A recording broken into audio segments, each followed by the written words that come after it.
Hello and welcome to Cricbuzz Live. I'm Saiyami Kher. South Africa take on Australia in Lucknow. And historically, when these teams play, we always end up with nail biters. We've seen it with the 434 or the heartbreak that Classen Donald went through. Will we have another nail biter? To find out, we've got our encyclopedia Joy Bhattacharjya, and with him a very slim, trim Simon Doull, who's back from a 10-day tour all across on the grounds. Are you happy to be back at home at Cricbuzz? Well, I am very happy, Sammy. Nice to see you. Nice to see Joy. I'm just worried about seeing Gaurav again. The slim, trim nature of myself will not last that long, as I see. Well, that's Gaurav what we do at Cricbuzz. We'll be ordering food left, right, and centre, and Cricbuzz Live will be the detriment of my eating habits. Well, but that's what we do here, right, Joy? Food is the most important. Cricket No, comes but second. things might have changed because Gaurav actually came in 5 minutes before the show instead of the 30 seconds that he normally does. So maybe he's a changed man. Who knows? He may not be ordering everything that you think. Yeah, but we're really happy to have you back here. We've been seeing you and we have a lot of questions on the pitch because with Lucknow, we don't know what it's going to be. You've been doing a lot of pitch reports. This one's going to be a surprise. But South Africa take on Australia. South Africa in red hot form, and Australia on the other hand not doing well at all. Australia didn't manage to score even half the runs of what South Africa did. They got 428 in their last game. Australia got just 199. But in World Cups, Australia know how to just turn it on. They have an edge over South Africa. Joy, the crucial game for Australia because they have to bounce back. It's a big one for them because to lose 2 in a row, even though they may be top sides. I mean, look at it the other way. What are we talking about before the tournament? So everyone's saying India, Pakistan, Australia, England. Okay. Now, if South Africa come in there and New Zealand come in there, somebody is going to get pushed out. Okay. At this point, Pakistan's won a very important victory because they were very tight out there. New Zealand has won again. That means the pressure is really on Australia. One more defeat now against this side, and then they'll be looking and wondering where they go from here. So I think this is an important match for them. The second thing is that they are probably looking at themselves and wondering, could we have had one more spinner out here? And that's something that will be, we'll be discussing, I think, through this tournament if Australia doesn't find form. Simon, immense pressure on them. They've lost their last 7 games, and it's just with Australia, you just kind of relate them to World Cups and then you think of Australia. That's what comes to mind. But clearly, this doesn't seem like a Australian World Cup team, which is always so confident, always so powerful. So a lot of pressure on them. Yeah, there is a lot of pressure, and that's why they come into tournaments and they're one of the favoured 2-3 teams, but they also act like the favourite team, and that's their bravado. And that, I like that about how the Australians do approach their cricket predominantly. There's 1 or 2 in this side that can still do that, but there's 4 or 5 that probably don't come into this tournament with that sort of bravado, that normal Australian, and some say arrogance, but I don't think it's always arrogance. It's just the fact they are a damn good side, and they know it generally. They haven't come into this tournament with that sort of attitude, and are not sure about their combinations. I think that's one of the things. Labuschagne was a late entry. Agar missing out, Zampa not bowling well in that first game, the skipper not going so well. There's a lot of little areas around that Australian side that we don't normally see where they've got some issues. And I think a win might, it might just sort of bring them back into that realm of belief again. But Joyda lost today and things will just compound further. Those alarm bells will start ringing. They'll start pressing on the panic button, you think? I don't think panic button as yet, because the one great thing is I just so much prefer this. Everyone plays everyone rather than groups. True. Because in groups, one match, one defeat against a lower side and you're out of it. I mean, here there's a huge opportunity out here, even if they lose 2. Remember what happened to Pakistan in 2019. They had lost 4 in a row. And then they suddenly come back and they were looking like contenders till the very last day when they finally fell short. I love this format for that reason. It allows you, this is the Test Cricketer World Cup formats. It allows you a chance to come back. And I think that's the important thing. What they look at is say that, okay, can we get our basics right? And unfortunately for them, of course, it was not too happy for South Africa as well. This is not the kind of pitch which is favoured by them. I mean, that's what you'll have to look at it. I mean, this is not the kind of surface or the kind of ground they would prefer. I mean, a Wankhede is something that Australia looks at and say, okay, we like to play on grounds like that, you know. But Simon, well, the pitch has been relayed and nobody knows anything. No one knows what to expect at all. Maxwell spoke about it and said we have no idea what to expect. The IPL, we saw it really slowing up and it was not the most easy pitch to bat on. Do you have any insider information on what we can expect? We're all guessing a little bit, but the pitch report has said that there's been some soil transferred from Mumbai, a bit of the red soil to give it a little bit of bounce and maybe a little bit more consistency. It's a little bit seamer friendly, is what we're hearing out of Lucknow at the moment. So when the toss, bowl first is always the way you're going to go when those conditions are uncertain. And I think that's what you'll find. I don't know that it's going to be a really high scoring ground. That's what we're hearing. You know, maybe a score around that 240, 250 could be feasible in Lucknow, but I'll be interested to watch it throughout the tournament. Does it deteriorate, or you know, for the next few games that are played in Lucknow? What we saw through that IPL was awful. Defending 115, yes, sides 80 for 2, and then can't get 120. So that wasn't good enough.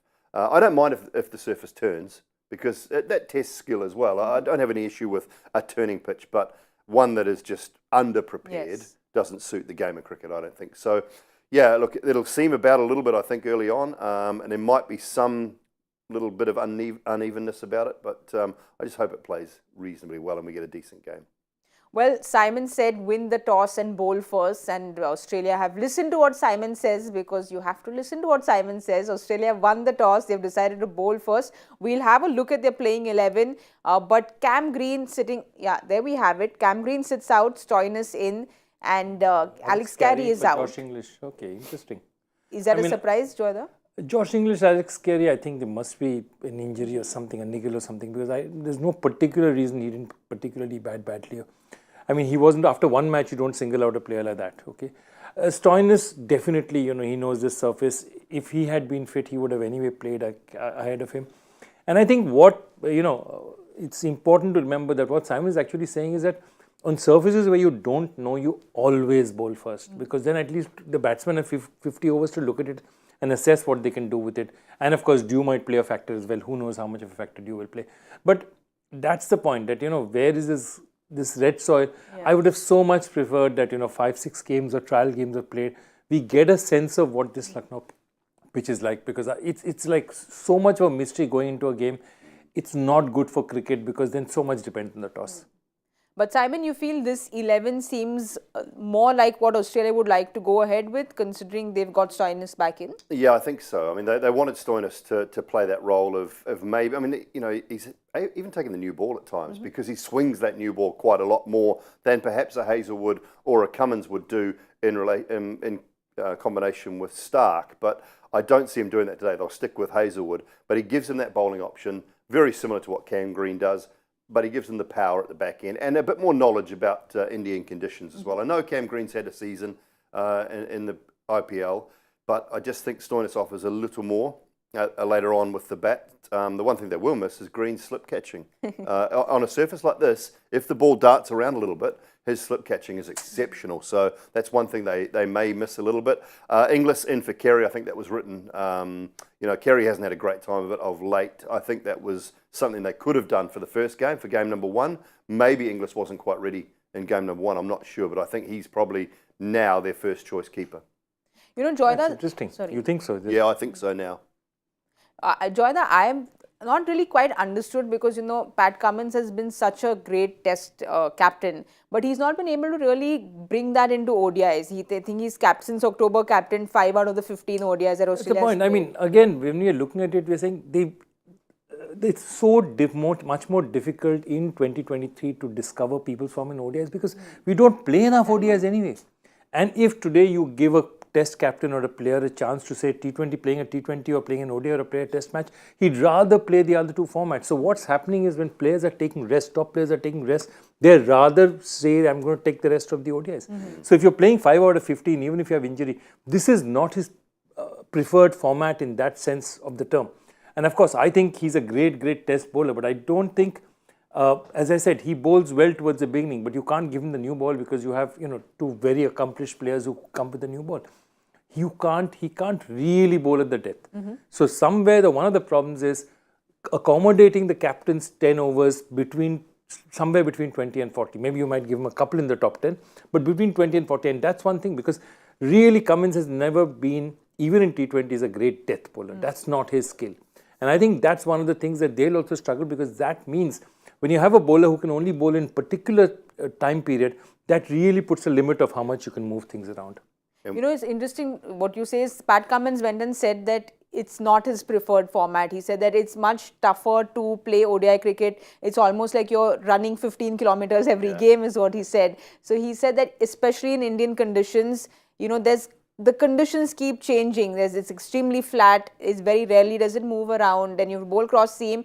So he's not been able to really bring his expertise to ODI cricket. No, I think he sort of changes his role a little bit. If he bowled his test match line and length in ODI cricket, I think he'd have success. It's something I struggled a lot with in ODI cricket, was just not being able to bowl that test match line and length, which you kind of get used to, but you feel like you've got to change something in one-day internationals. But in this tournament, in these conditions, I think if he just stuck to his hard line and length, which he bowls so well in a test match, I think he'd be okay. Particularly just changing the position of the seam, cross seamers, a little bit of off cut, which he bowls that off cutter reasonably well. I just wonder whether he tries too much sometimes, and he feels that pressure of being the captain and being a bowler and having to bowl those 10 overs. With Stoinis back in, with Maxwell able to bowl, they've got options, so he doesn't actually have to get through 10. I think if he could concentrate on bowling 3 maybe in the power play, or 2 or 3 in the power play at the back end, and maybe that 12th, 13th, 14th over, around there, and then probably 4 through the middle when sides are trying to sort of consolidate a little bit. If he can concentrate on bowling 4 through there, he really only needs to bowl 6 or 7 overs. I think as the skipper, he doesn't need to worry about or get too tied up with bowling 10 overs in every match, because they've got plenty of other options. No, it's very interesting he says that, because from Test cricket to ODI cricket, do you think it's also just the pressure of not giving away too many runs? Cummins also spoke about how in Test cricket you can set it up. You have a longer time to set it up, which you don't in ODI cricket. Yeah, look, one thing I think, and what we're seeing in the modern day 50-over game, because we don't see a huge amount of it, you must take wickets through that middle period. Yes. And rather than, I think, trying to consolidate runs, and that's maybe what Pat Cummins is confused a little bit with at the moment, I just think he should be going hard length trying to take wickets. Because if you're taking wickets consistently through that period of time, now that we've got that extra fielder inside the circle, there's gaps everywhere. If you don't have a side 5 down, 6 down, going into that 42nd, 43rd, 40th, you are going to get hurt. All of these sides have power at 5, 6, 7, and you will get hurt in that last 8, 9 overs if you don't have sides 4, 5 down at least. So I think you've got to continue to just try and take wickets through that middle period. I think he said a very important thing. The other thing is, I genuinely feel Pat Cummins doesn't want to play ODI cricket. But the point is, you just look at the side, and this is a side in transition in many ways. Who will they go to as captain? Well, they shot themselves in the foot by saying that Steve Smith will never captain the side again. Yes. So now, Steve Smith should be captain. Yeah. He should be captain now. I wasn't sure whether I'd found a place for him in my team before the tournament. I was wondering, but then you look at his numbers and you think, you know what, he is genuinely a gun at this format. In India. And in India as well, playing spin, those sorts of things. He really should be captaining this side in this World Cup. But they've basically dug a rod or dug a hole for themselves. Exactly, because if Steve Smith is not going to be captain, where do you go next? Correct. Maxwell? Okay, I mean, if you look at it, after that, Mitch Marsh, very injury prone, in and out of the side. After that, there's not one candidate you want to go to. I don't think Stark wants to be. I mean, Stark is a star for them. I don't think he wants to be a captain. I wouldn't be doing that. Yeah, so exactly. You just tie it up. So he's stuck then. He's reluctantly taken it. I mean, he wears that green and yellow very proudly. So he's going to go out and play for them. So he knows he's got to do it. But I think he's, in many ways, in one-day international cricket, a reluctant warrior. Well, there are captaincy problems for Australia, but for South Africa, there aren't any, because Temba Bavuma has been very good. Let's have a look at South Africa's playing 11 and see if they have any surprises in. Well, Shamsi finally comes in. No surprise. Simon's celebrating there, wondering why he wasn't there earlier. Simon, are you happy? Yeah, look, with I this? just think they were worried about their batting lineup, Yes. and they were worried about, so they've left Coetzee out, I think. Yes. Is that right? Coetzee out and Shamsi. And I'm only a little bit excited because I picked him at the start of the tournament as the leading wicket taker. And then he didn't play game number 1. I'm thinking, jeepers, how's he going to lead the wicket taking if he doesn't play game number 1? I'm off to a bad start. But I went South Africa to win the tournament, De Kock to be the leading run scorer, and Shamsi to be the leading wicket taker. So that was this was for the ICC. Well, he got 100 for you. Pre-show, exactly. Yes. So that was my 3 picks. I thought if I'm going to go, I might as well go the trifecta. and that was what I did. But I like Shamsi. I think he just offers something different. We saw, even in Delhi last night on flat ones, that Kuldeep can still bowl. You know, like the left arm wrist spinners can still bowl on flat surfaces. And I don't think this is a flat surface, but I think that is a better looking South African side for me. You know, they've still kept Maharaj in, so they've got 2 spin bowling options, seam bowling options there, plus a little bit of Markram perhaps to offer something if they want to. I think it's a good side. Joyda, we'll get to South Africa's bowling in the mid-match show. They're batting first, and when we talk about their batting, they've got a tremendously long, power-hitting batting lineup that they have. But there is Temba Bavuma, who's that person, you know, we spoke about Rizwan the other day. He's under the radar. He's not someone who's, oh, look at me, I'm scoring runs. And he sets it up really well for the batters to follow. No, absolutely. And if you look at it, 21, 22, when he first came in, became captain, it was a bit of a thing that, you know, is he just a candidate because of the conditions that they had at this point in time? And after that, I think his form in the last 1 year has been a revelation. Also, what's happened therefore is it's really made the South African dressing room much better. Because when you have a captain under pressure, where everyone says that he's not the captain because he's the best player here, but for other reasons, then you have trouble. Now, when your captain goes and gets you 600 odd runs at an average of 70, batting average of more, strike rate of over 100, suddenly you're turning around and you're saying that, no, this guy deserves to be there. And suddenly everyone else also falls into place because they're no longer resentful about somebody being captain and he doesn't deserve to be. So his being in form is very essential to the South African team because it's much more than his form. It sets up a lot of other things for them. And the other thing is, of course, all the rest of the batsmen around him are power hitters. They're phenomenal hitters. Markram perhaps is also can play both these things, but what you really want the rest of them to do is smash the ball. And if they can play around him, he's a kind of he doesn't have mean strike rate. If you go and look at strike rates, somebody like Kohli also bats at a 92, 93 normally.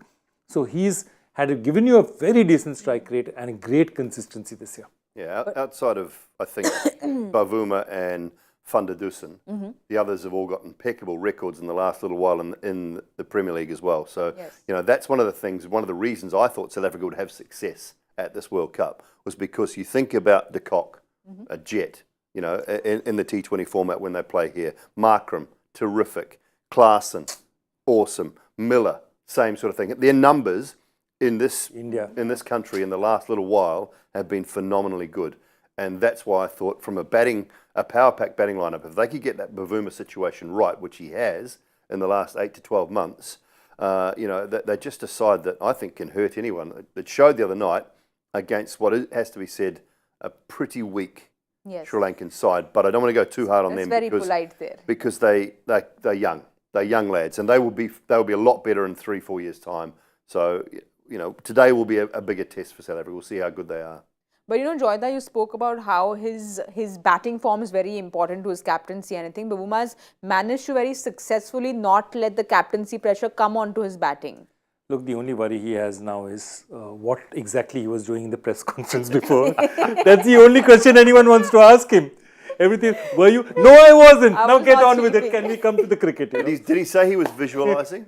He said, I don't know. He looked sound asleep to me, I tell you. The poor guy said it was the angle of the camera where he was looking down and it's just the wrong angle that he got. Okay, well, let's try. I'll look down and at my Cricbuzz app and see whether I look asleep. All right. Yeah, take a picture now. Do I look asleep now? He was like.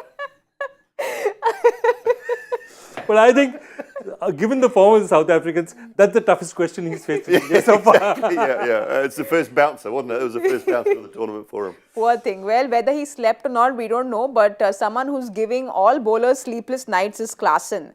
Because yes, Bavuma sets it up and then you have such big power hitters. But Classen comes in and DK the other day said that where do you bowl to this man? Just a little bit, your length goes off, he goes behind, rocks behind and whacks you out. No, just look at those numbers. I mean, they tell you a story. I mean, and this is not over 3-4 matches. It's over more than 10 matches.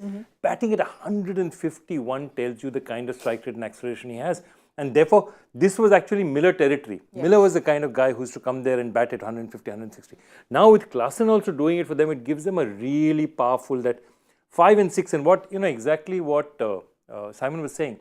If you allow teams like this to go in just 3 down, 4 down in the 40th over, they can smash 100 in the last 10. So you've got to be really, really careful. Of course, this is probably not that kind of pitch. And I think they're at a bit of a disadvantage because they're batting first and they don't really know what's going to come at them. But this is a phenomenal side. He's the best player of spin in the world at the moment. I think that's one thing. I mean, a lot of people say it. They've said it for the last year. He reads spin because of his keeping abilities. He reads spinners so well. And he picks up length, I think, better than anyone. And that's why DK talks about him going back. You're not able to go back to spinners unless you read length really, really well. And that's one of the things he does. But when he goes back, he doesn't necessarily hit square of the wicket all the time. He hits that one off the back foot down over long off, which is just an unbelievable shot. So yeah, he's a gun. He's an absolute gun. So Australia will be wary of him today. There's Rashid, there's AB de Villiers, Sachin Tendulkar, all of them speaking very highly of him playing spin. Classen said, I keep it very simple. I just make sure I keep my head and my hands very still. He makes it sound so simple when you have like a Rashid bowling to you. Or he says, no, I just keep my head and hands very still. But what is it that he's doing? No, but I think, as I said, Simon will be far better to tell us technically. But I think it's really important that if you're a keeper and you've kept a lot to spin, it is an advantage. DK is also a very, very decent player of spin. Often they tend to be because they tend to have to read much earlier. So I think that's the other advantage, but Simon can elaborate further. Yeah, I just think that's the key. Because he has a great look at. He's been watching Shamsi. He's been watching the likes of Rashid for a number of years. Anyone that stands behind the stumps, and DK will tell you so easily, you're looking for little cues. So you have to read it as a keeper. You have to know when the leg spinner's coming. You have to know when the wrong end's coming. So you're reading it. I think you're watching the ball probably a little closer. But it is all about the length to me. The moment he sees something slightly short, he's back. Not only does he keep his hands still, he keeps his hands quite low. And I think that's one of the things you notice. If you watch him today, if he gets in, he keeps his hands quite low, which allows him to get aerial with the ball. So, yeah, look, he's not the only one, though. Quinton de Kock, quality keeper. He plays spin pretty well. Miller he'll attack spin. Markram, as I say, they've got a good side. They're probably going to get bowled out for 120 now, but just to prove you wrong. Yeah, exactly. But well, they are your pick for the World Cup this time, so we can't let them let you down. Exactly. Just before we started the show, Joyda, I overheard you asking Simon a question, and surprisingly, someone at Cricbuzz Live is asking him a similar question. Let's have a look at the Cricbuzz Live question. Raj Patil asks us, can we for the first time in World Cup history state that South Africa look like a more well-rounded unit than Australia? Well, I think we can. I think coming into a tournament, you would say that they are in better form. Have they got the bits and pieces? I was worried after I selected them to win the tournament. I was worried when Nortje got injured. I just felt that through the middle overs, you want an enforcer. And I thought that he was their enforcer. You have a Shamsi at one end or a Maharaj at one end and Nortje at the other trying to blast you out. I thought that was a great combination for them. But they've still got genuinely good bowling options. And, Janssen, in Rabada, in Ngidi, again, guys who've got experience in this country. You couple up their all-round abilities. I think Australia probably have more all-rounders, but they're just unsure of their settled lineup coming into a tournament, which is very un-Australian-like. So, Raj, I would say we can say that. That would be my answer. We can.